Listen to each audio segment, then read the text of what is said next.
G'day, how you going, random stranger? I am so happy that we are back for more K-On! Today. And welcome to those of you who may have just found this channel.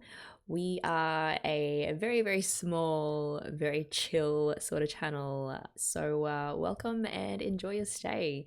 In case you haven't already seen, I would direct you to the comment sections of these reactions because they have just been amazing for K-On! I think discovering people's absolute love for and knowledge of K-On! And KyoAni and music, that has been the best part of watching this show. But whether or not you comment or not, I'm just happy that you're here and pretty stoked actually that there are some of you who, like me, are first timers watching K-On! For the first time, and through to people who have seen it, 10 dozen times, but still find something new to enjoy about it every single time, which I find incredible. So yeah, I'm just gonna spend a couple of minutes on some comment shoutouts, and I've just got a feeling that today is gonna turn into a full-on K-On! Love fest. But, whatever. I love this show so much, and I don't think it can ever be praised enough, ever. So, yeah, let's do this. Starting with Youngblood, who summarized my feelings about the last two episodes so well, and really about the show as a whole. So they wrote, at this point, it feels less like we're gonna watch another episode and more like we're gonna hang out with the Light Music Club girls. Oh man, that was like, there's a nail and you just hammered it right on the head. I was actually thinking about it this week, and honestly, I don't think I have ever been as invested in a show's characters as much as I am with these five girls here. And that is across, animated and live action shows. I'm like analyzing relationship webs and minute facial expressions and, internal dialogues and sanity scales to the point where I am like, whoa, man, maybe you should just step back a bit and disassociate. It can't be healthy to have these characters overtake your mind space so much. But really, I think it's just like a natural outcome of some really, really high quality writing and KyoAni's like immaculate attention to detail and continuity. And I feel lucky to have found K-On! Through you guys. You know those books that are like 10,000 things to see before you die? I, honest to God, feel like K-On! Should be in there next to, like the pyramids of Giza or something. Even in just the last two episodes, the amount of character details and relationship development was impressive. Even when there was, quote unquote, nothing much happening, like the role playing between Yui and Mugi. I know last time in the character web diagram, I put like food down as the defining dynamic between Mugi and Yui. But this whole role playing of, your partner coming home and then you taking their coat, they just so naturally fell into those roles. Like they come from such different backgrounds, and yet they understand each other's planes of reality and can seamlessly connect their imaginations, just like that. When Yui put on the pig suit, you can see Mio and Ritsu just staring at her like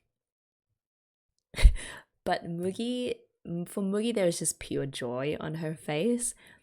And again, that connection, like I love that none of that was actually spoken and just sort of left to the animation in the background to lay down all of those really neat character relationship moments. Other character things that I loved, Asuza being genuinely impressed with Yui's commitment to keeping Gita protected from the rain. And of course, Yui responding in a totally overboard way and just trying to squeeze as much praise from Asuza as she possibly can. We had the drama of Yui, Asuza, and Guitar, with Ritsu commenting on the fact that this has turned into a full-blown love triangle. And then Mia, right in the next breath, so in sync, just following up with, oh, we should use that. You know, that would be great inspiration for some lyrics. And of course, Asuza, just absolute despair on her face at the fact that even Mio senpai has been lost to the crazy. Even like the quieter moments, like when Yui was singing the rain song from her childhood, God, there was just moment after moment of pure, like, how to say, humanness. Like, everything that is good and pure about being a human has been packaged up and sent out to the world through these characters. And yeah, there's a comment from Helena Anjos. So I'd said something about how I'd be perfectly happy watching the Keon girls sit around and watch paint dry on a wall. And apparently, so would Naoko Yamada, the director. So they wrote, so her original idea for the Keon movie was for the plot to be about Yui trying to put a thread through a needle. And apparently that didn't end up being the final movie, but like after everything I've said about the characters and how I feel about them, I would have been perfectly happy with that as well. Finally, from Ragashingo, talking about when the girls sneak up to the seniors' classroom. It's really impressive how just a darkened scene and the quiet dialogue and the small bits of animation really sold that feeling of this is someplace you're allowed to be, but not someplace you often go, and now no one is around, but they should be, all of which makes you nervous. Somehow, Keon is a master of conveying complex feelings with just a single shot in a scene. Yep, accurate, accurate, accurate. I also was really drawn by that scene because of the use of atmosphere and the quietness, as Ragashingo said, which somehow were so effective in making the absences of Yui, Ritsu, Mio, and Mugi just very, very felt. And I find that so amazing. I don't know if it's because I'm an anime noob, and it's actually quite common for animes to masterfully use silent moments with no background music and just pure atmosphere as quite powerful tools for story immersion. But I haven't really seen that level of nuance in Western animated series that I have watched.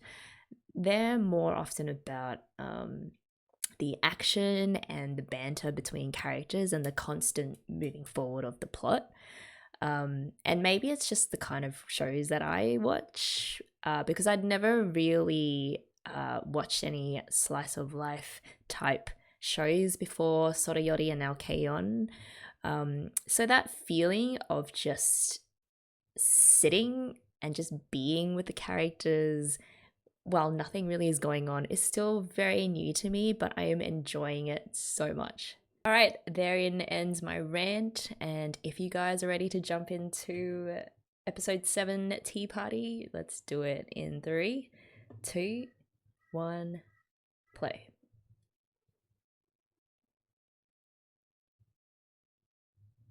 Whoa.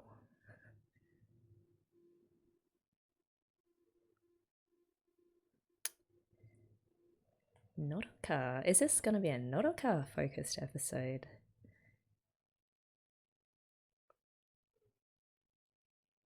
Hmm? Is that her ID? Oh. I'd almost forgotten about the fan club. Sokabe senpai.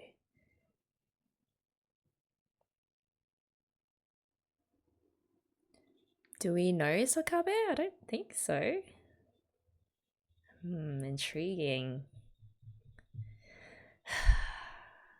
It just naturally feels so good and at home when this OP starts.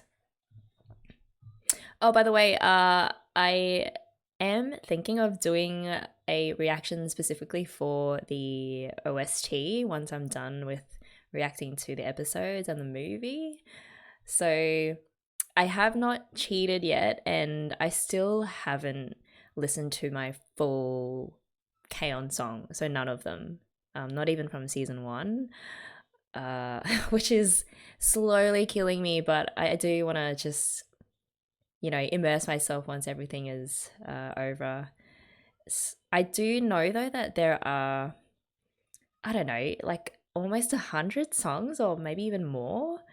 So I definitely won't be able to react to all of them. But if you guys have any particular songs that you want me to listen through and comment on or look at the lyrics of, please comment down below and I will check it out. I'm sure every single song is amazing. But yeah.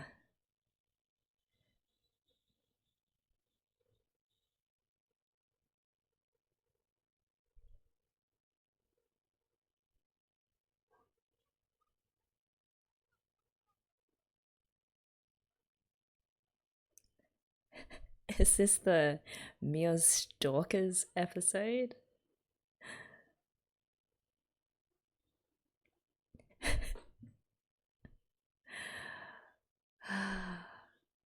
Sometimes those three just combine powers to make Mio so uncomfortable. So cool.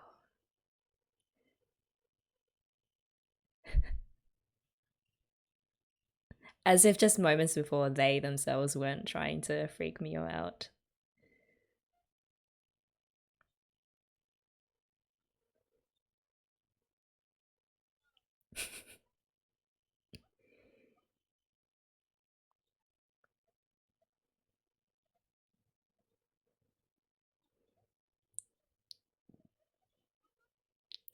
Whoa.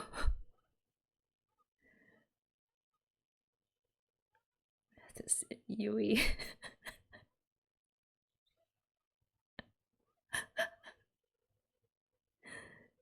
And Yui is perfectly serious. You know that she is. Azusa, the voice of reason.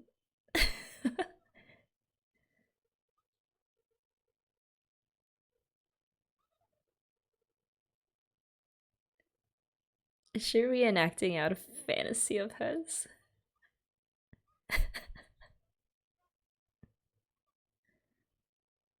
Eh? Oh, what is that? 20%.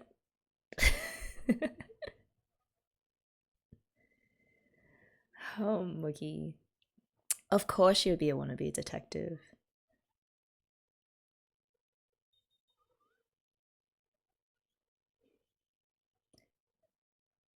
Oh.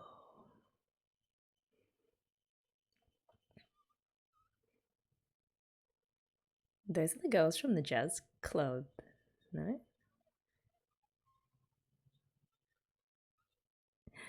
Yes, fan club episode. Where do I get a membership? I shall join this fan club myself.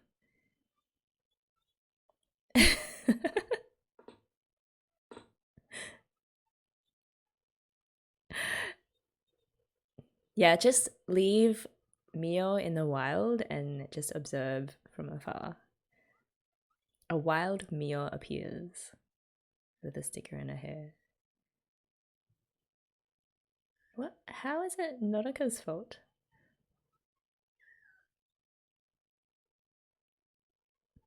Oh, so Sogabe is the founder of the Muse fan club.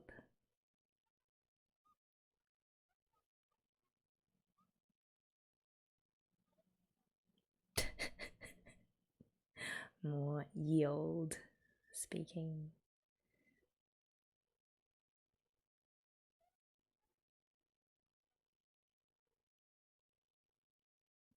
Oh, is that Ritsu being worried?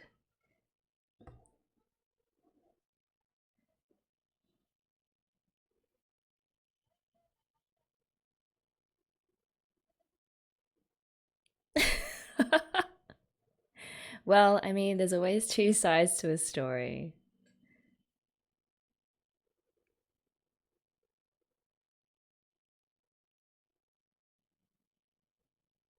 That is the worst though. Like,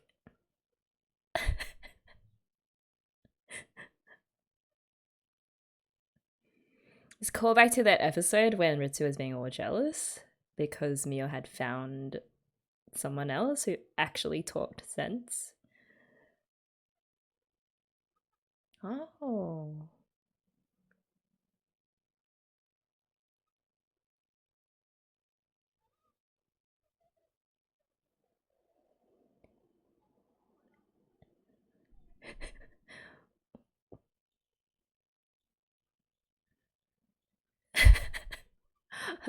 What is with that background?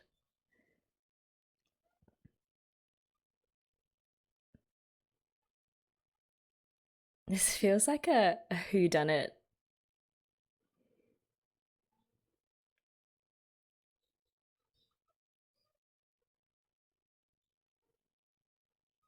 Wait, isn't she the one that's the cause of all the stalking?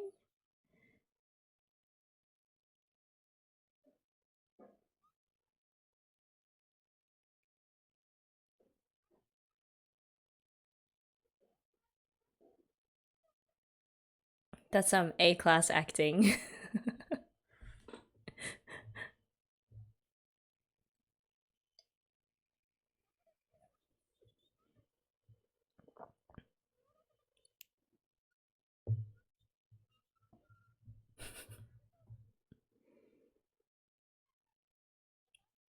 I can't believe they have those membership cards. Number one, number one fan.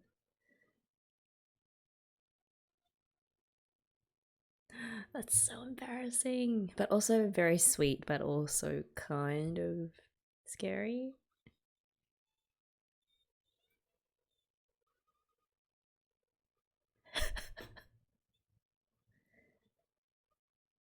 This is Mio's like sort of social awkwardness on full display.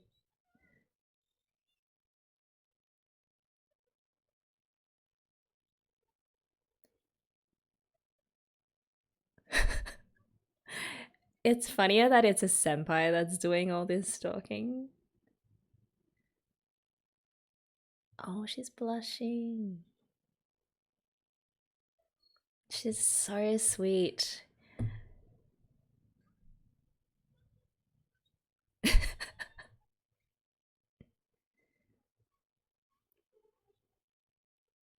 Of course it was.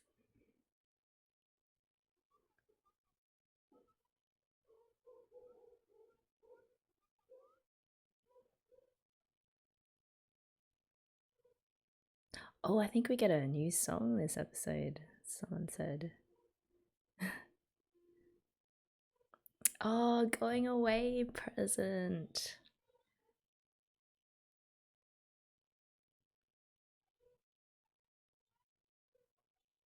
This is all very dramatic, but it's very sweet. Oh, okay, wait. We've heard Fua time.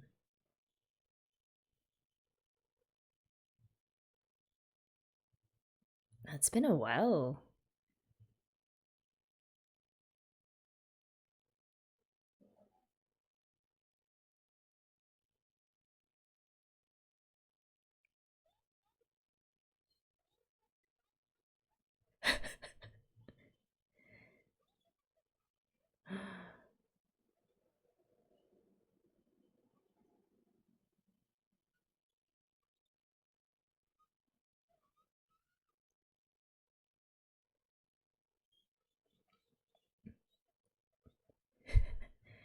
Mio-tan.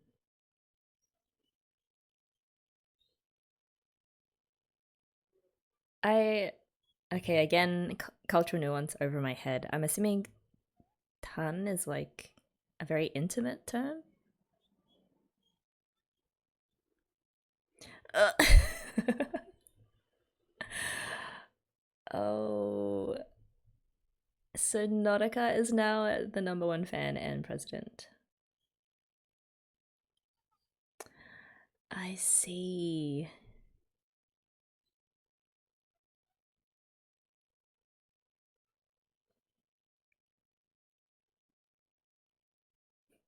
You gotta look after the fans, man.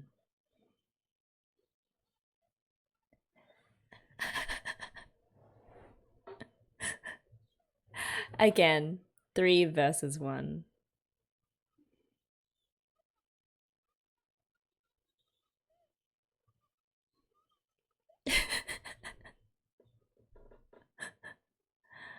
Oh, this has to be. This is straight up hell for an introvert like me. A venue and everything.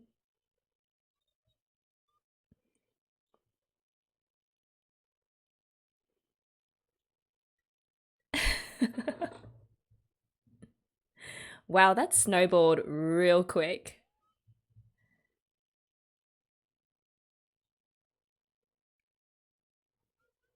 Oh.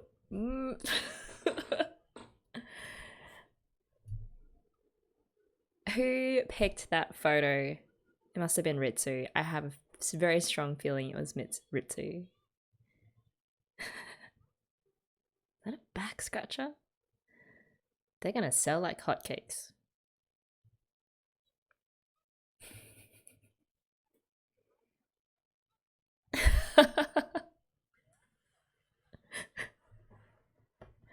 She's not a miser, she's just,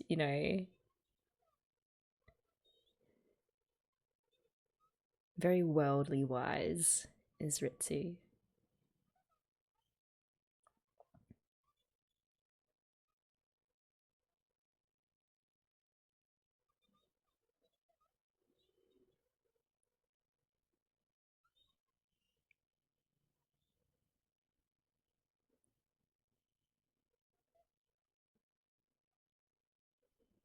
It's, it's so crazy that so much focus and attention and all this effort is being put into a mere fan club tea party. Oh.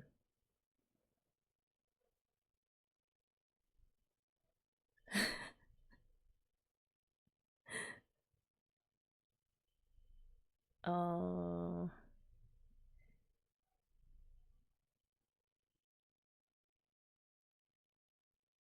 Just in college.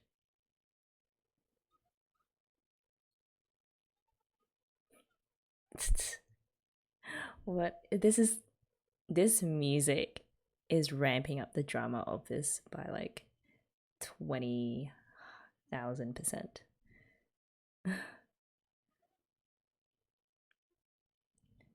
Thank you for the narration, Ritsu.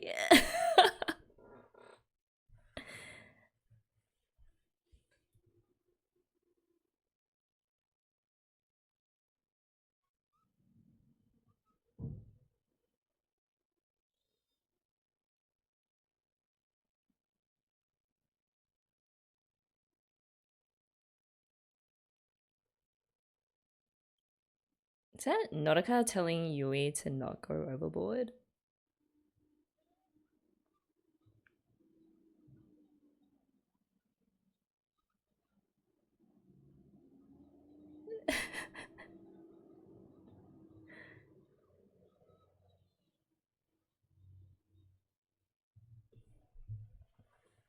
They do make the perfect MC pair.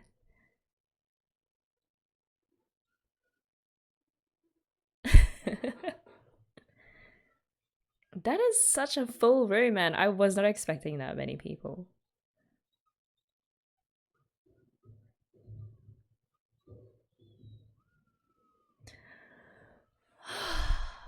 Oh, I feel so nervous for her. This is so crazy.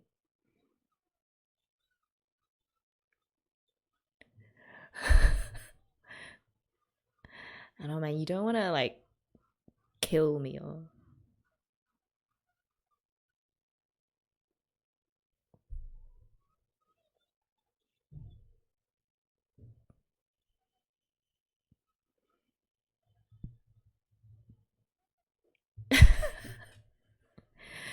She could just stand there and breathe, and there'd be, wow, like crazy applause. Oh my goodness, Moogie, what did you do?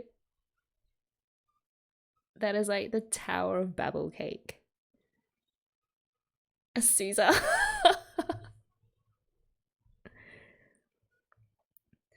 Perhaps the only, oh my goodness, the only person who probably empathizes with Mio right in this moment is a Caesar. And I'm so glad that Mio has a Caesar.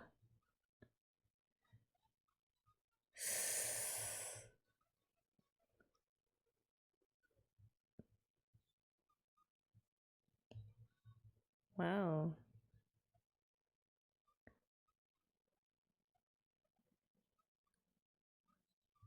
Oh my god.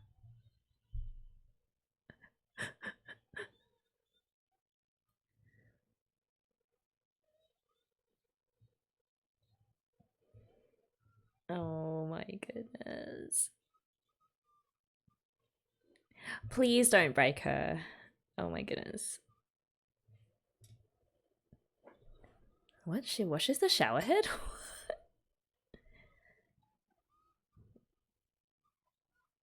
Whoa, whoa, whoa, whoa, whoa.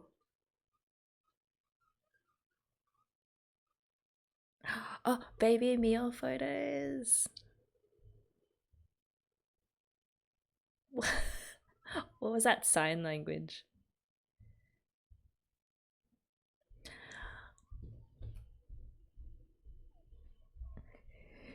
Oh my gosh, okay. I did not mean to react the same way as the fan club members are reacting.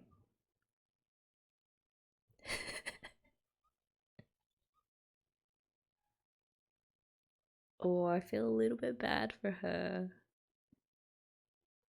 But maybe she'll see how rich and full her life was. That's the seal, Moogie's seal impression.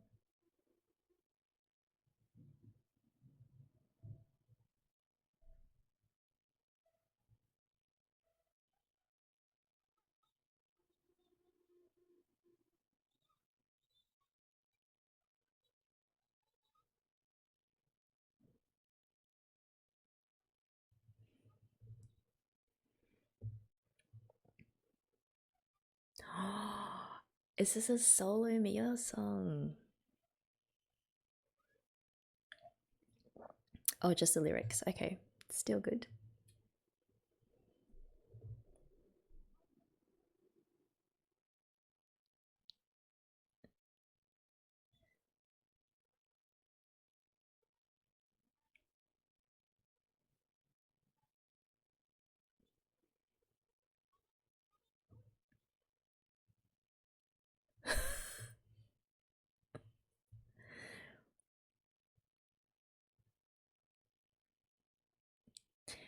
Buried real deep in those lyrics is something amazing.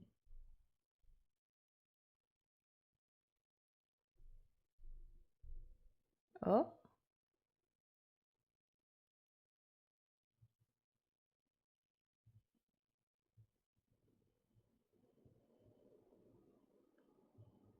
oh, please play this song. Oh, yes.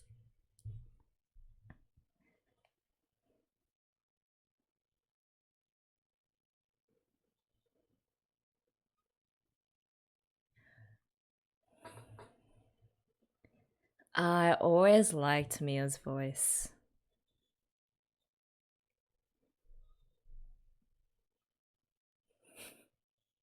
With a little bit of Yui sprinkled on top. Oh, yeah. That's some nice harmonizing.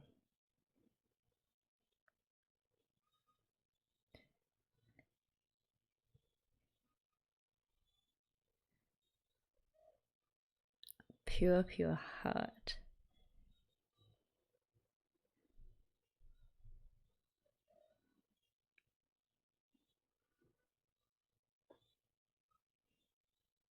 Oh, I do love when their voices blend together like that.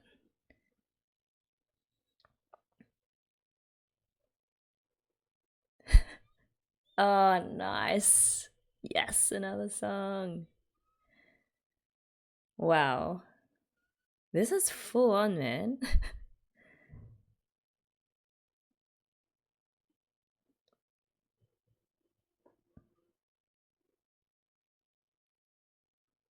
I'm gonna send it to her. Yeah. Rhythms hotter than fireworks. It's so cute when Yui like comes in with that uh intermittent lines.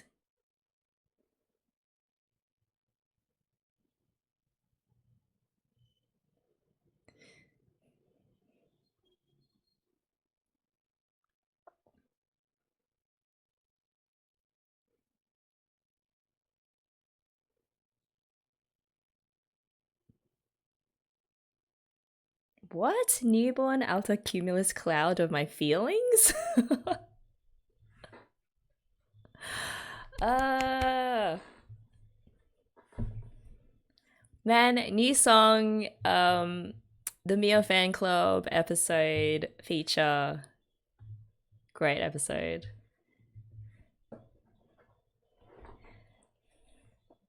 Why does only Mio have a fan club though? I mean, I do get it, I guess. If you're gonna have a fan club of anyone, pick the one who is the most gonna freak out about it and be super uncomfortable. Because I guess that kind of makes it fun, and it's really cute when they react to so much attention.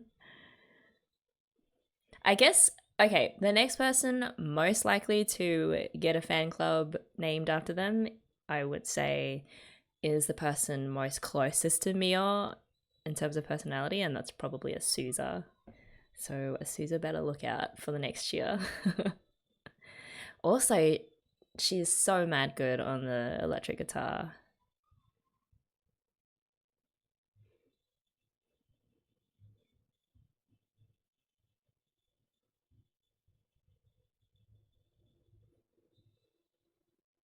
Nice. Okay. All right, guys, let's jump straight into episode 8. I really hope we get another new song, but I highly doubt it. So if you guys are good, let's do this in 3, 2, 1, go.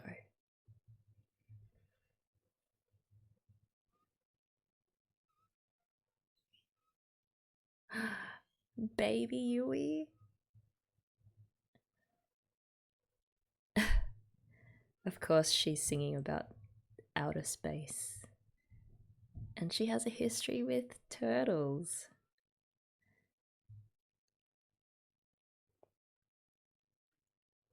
Ah, baby Nautica, I'm gonna die. It's so cute. Also, other VAs doing their baby voices as well. So short and squat.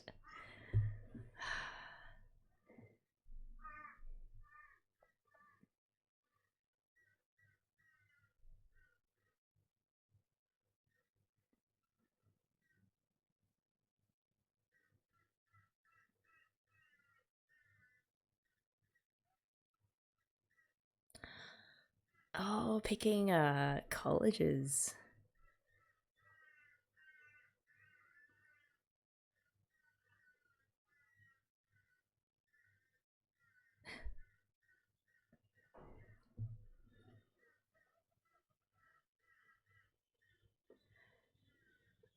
I mean, yeah, universities are okay, but now there are just, well, now, but even back then there were more choices outside of uni, I guess. You could become an artist, a musician. She's talented enough for it. But yeah, I get like, for those of you who aren't Asian, there is to this day just such a super, super strong expectation for people to graduate from high school straight into uni or college, whatever. Um, like, say, going to a tech college or becoming an apprentice or, training as a chef or something, that is way outside the normal Asian parent limit of tolerance usually. Hopefully that's changed a bit, but I still feel like, yeah, because I feel like someone with Yui's kind of brain and talents would do so well outside of the normal strictures of the education system. You know what I mean? Like even I studied like arts, right? With finance. I had to tack the finance on to make it acceptable. But yeah, even studying arts was like what are you doing?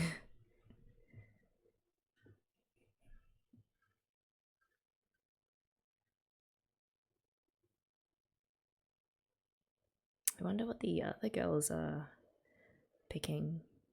I wonder what Ritsu would go for.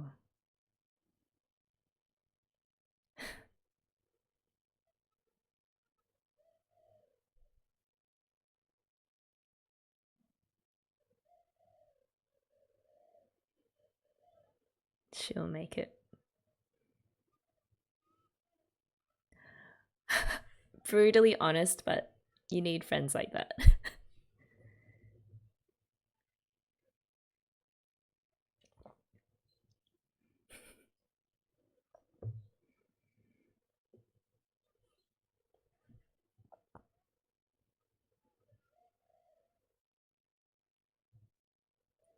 What does that mean? I don't know what recommendations are.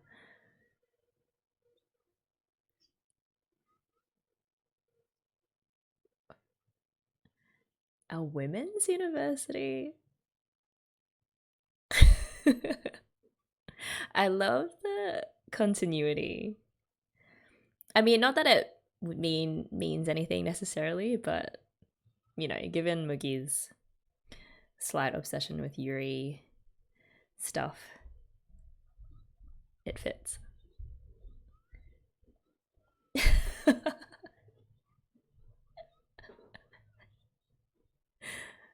I mean, true.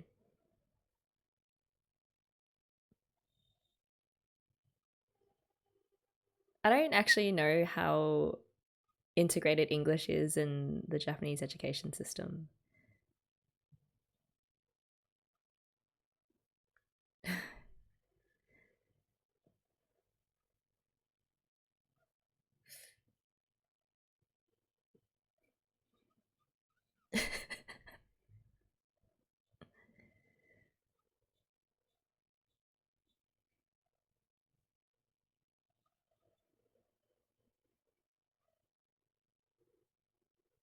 Are we getting a grammar song from Mugi, please?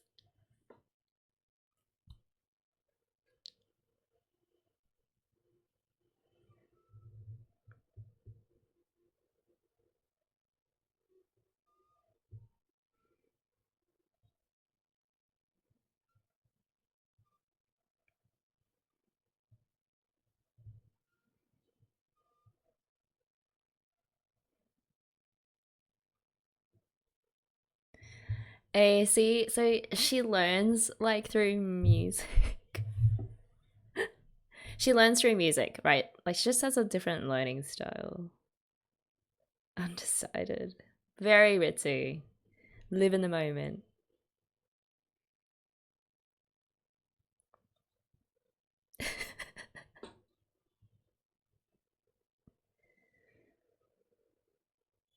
Oh, of course. That education system is not gonna let you, you know, live your life your own way. Not yet.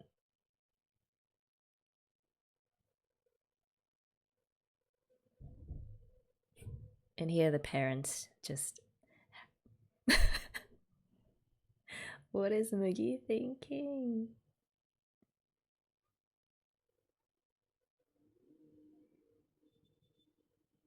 What?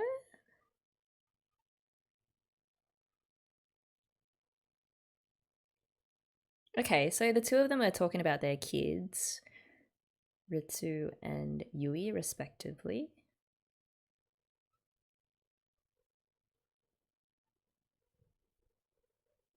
Is Moogie gonna adopt a Caesar? Does she want a kid too?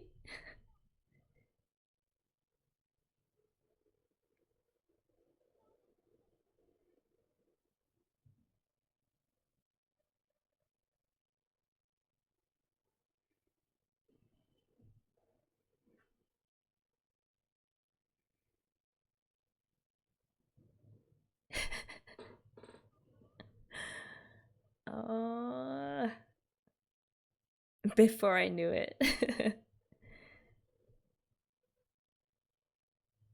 Those instincts of her are powerful. Oh, look, I love that little dung ponytail. Is she gonna eat that crayon?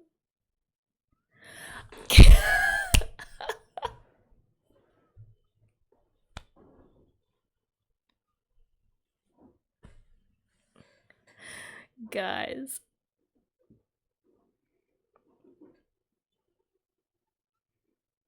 Azusa's like, yes, tell me more about this. I need some expert advice on how to handle this person.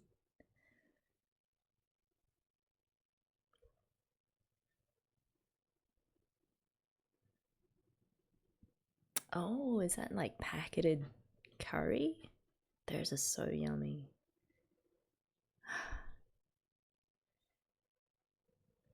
Oh no, is she gonna burn the school down?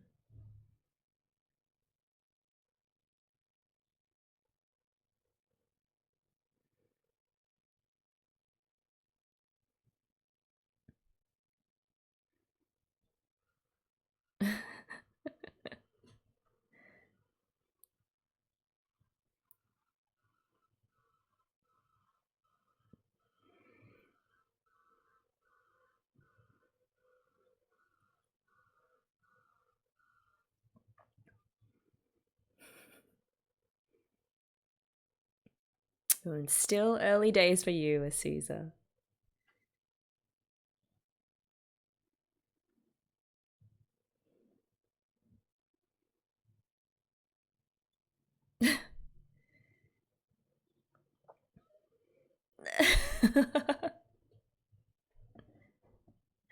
The relationship between Mio and Norika is really interesting as well. Because Mio is around these crazy people so often. It's almost like Norika is this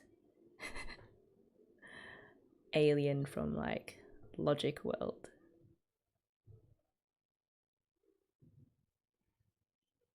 And so she kind of worships Norika a bit. Oh.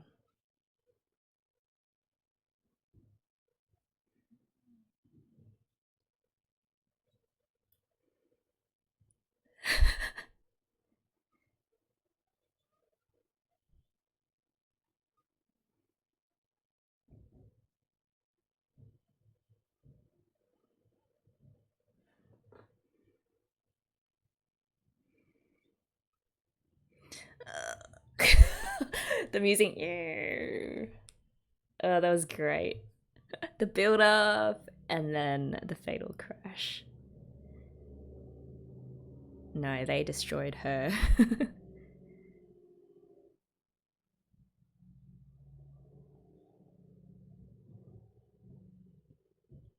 Again, very it's Ritsu is just so street smart. Um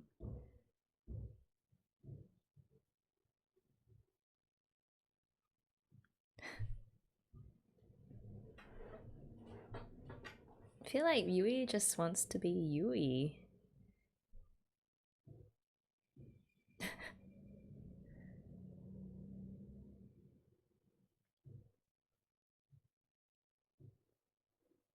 Hmm.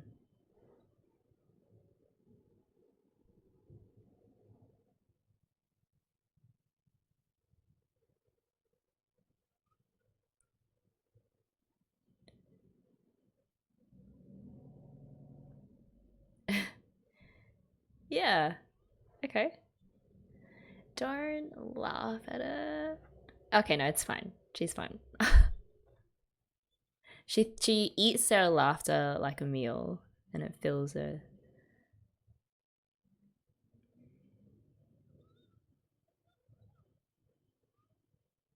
Yeah, me too.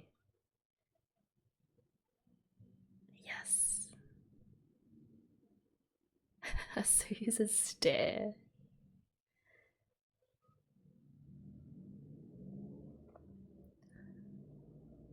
Oh, I love all these flashbacks.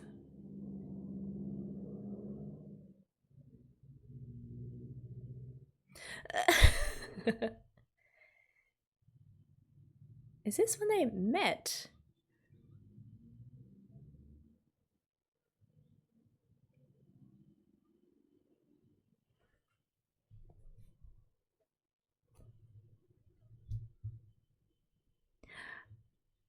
Yeah, it's all for the reactions, man.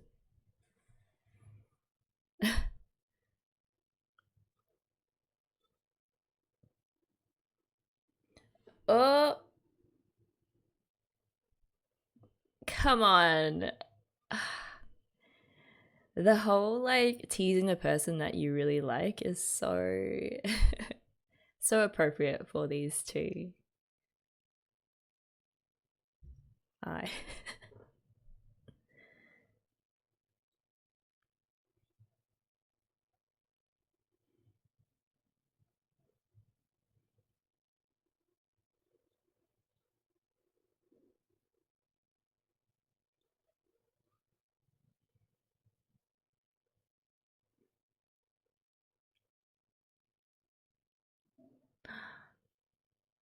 Oh, our meal is so smart.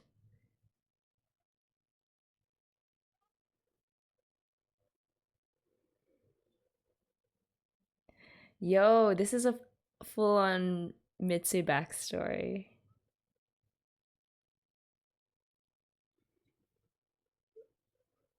Uh,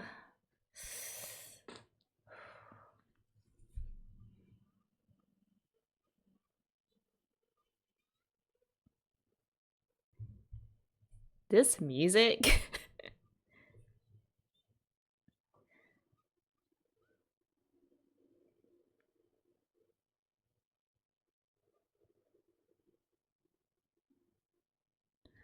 Oh, it's such a small voice. Wow.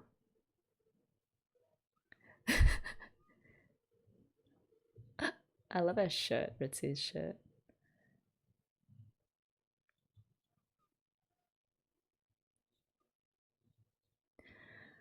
Oh my goodness. This is unbelievably cute.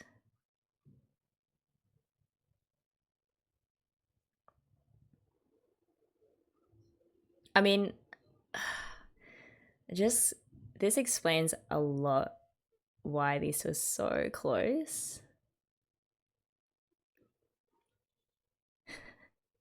Just trying to make her laugh.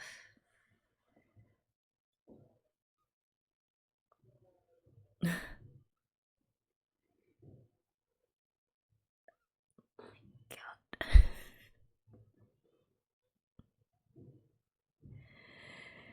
Can this get any more sweet? No, I cannot. I think I'm getting diabetes.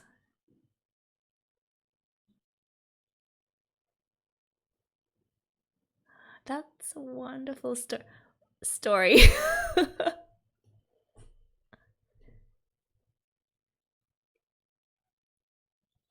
Yeah, you know what though? I thought that kind of story would have been told by Ritsu, like very embellished and in her own way, but Mia was telling that story.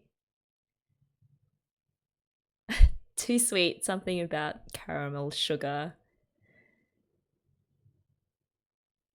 Uh, oh.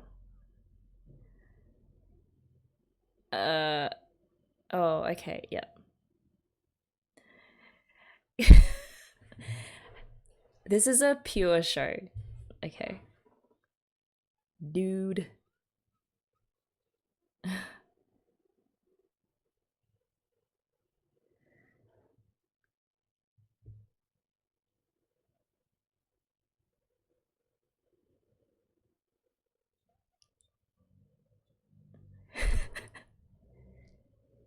It's different coming from Mia though.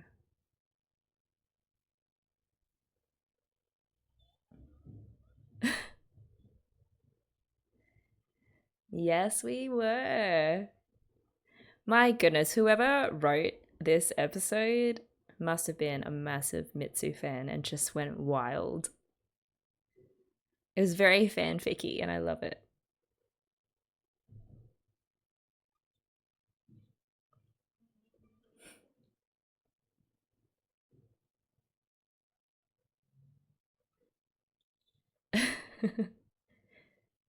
Oh, they'd come for, Yui's personality. I'm sure they wouldn't care about the flowers.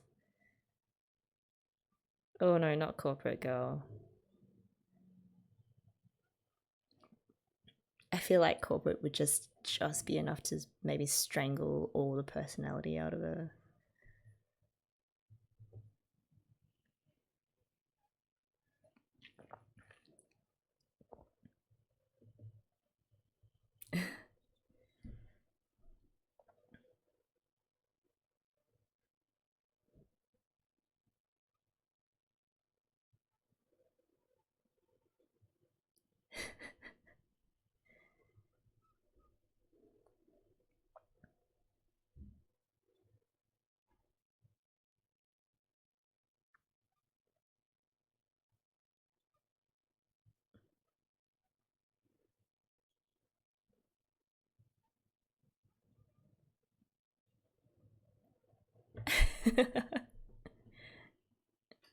And I love that it was Mugi who was the one that pointed that out. Because Mugi is the one that feeds Yui.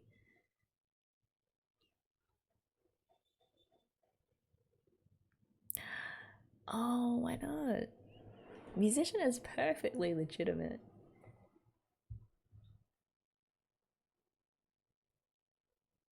Sawako is like, yeah.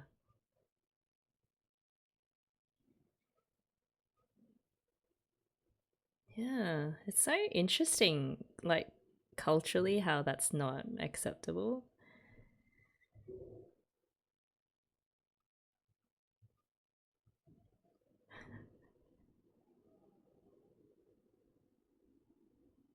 Wait, did she just break the fourth wall?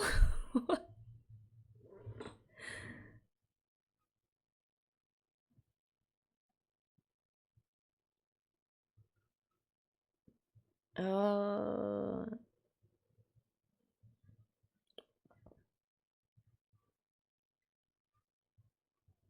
What? So she'd just pick whatever college that Yui went to?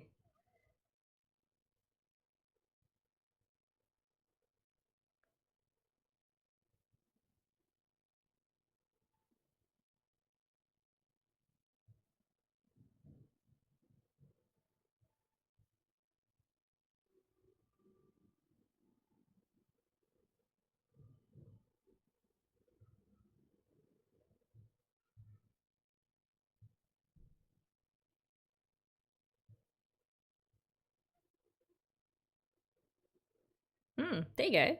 Something that's not a university. That's great.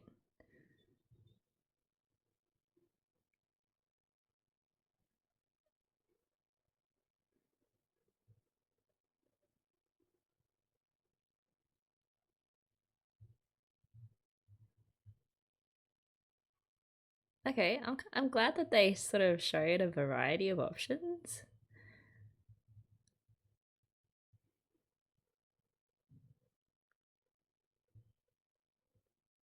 Just not musician for some odd reason.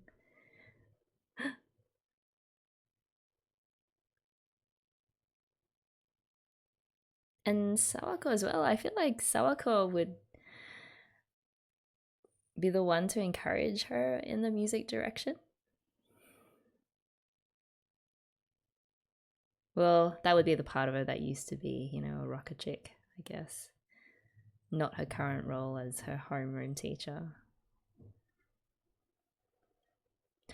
Yes, I was gonna say, please pat the turtle just for the sake of continuity. Oh, is that all we get? No. Whoa, I feel like that was highly unfinished. Oh, story continues.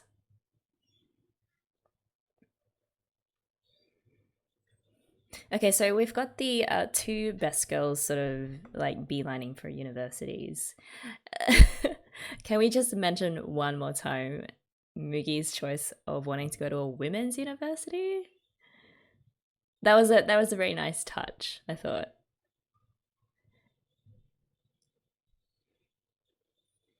I mean, if you're gonna continue the Yuri goggling, a women's university is the place to do it. I don't think we have any women's universities here in Australia. I don't know if that's a very common thing in Japan.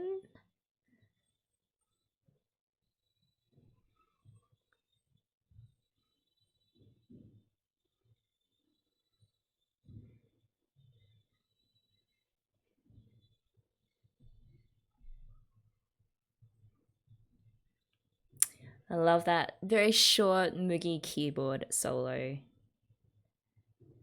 I am looking forward to listening to more Mugi solo songs. Okay. Hello, how are we all doing after these two episodes? To me, again, those episodes were a real gift.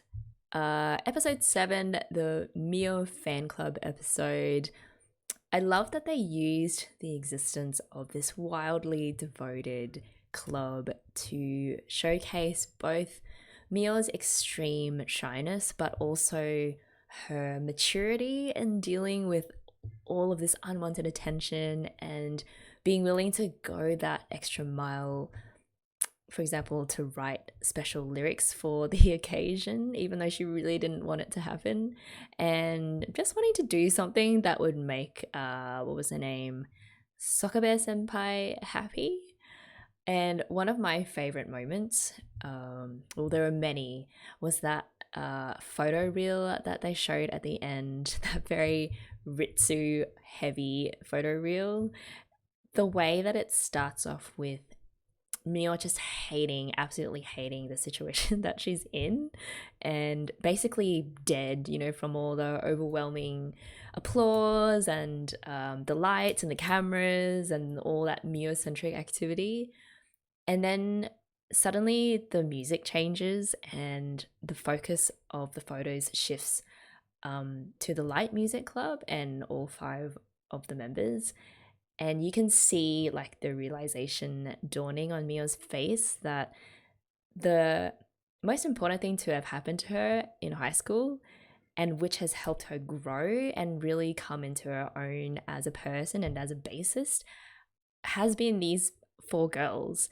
And again, the message just being like friendship matters, and that these girls have grown so incredibly close, and essentially they see each other as found family. Episode 8 with Yui's dilemma, but still unresolved dilemma of picking a college or like a career, was really strong on the childhood flashbacks, which I always appreciate.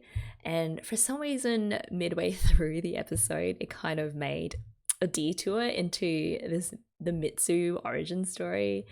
As a huge fan of that relationship, I thought I thought it was so well integrated, and that the very first moment of Ritsu coming up to Mio with her signature unreserved forwardness explained their relationship in just like a couple of seconds, especially with Ritsu specifically choosing Mio to approach and get close to, because I think that she could sense that this girl was the complete opposite of her, and that they could really enjoy each other's company in spite of and because of that. The whole helping each other grow as people thing that I mentioned last reaction was on full display here. And the fact that they've been supporting and cheering each other on for so long and since they were so young, I feel really adds like a very, very solid foundation upon which to make sense of every single interaction that we get of Ritsu and Mio throughout the series. So yeah, that was some really quality character backstory building there. There were also a couple of nice, sweet, small Azusa and Mugi moments sprinkled here and there. And hopefully, there are future episodes that focus specifically on those two characters as well. Yeah, and as usual, I end this reaction feeling a lot better than when I started it. And yeah, it's just such a gift that Kaon has to be able to just lift people up like that.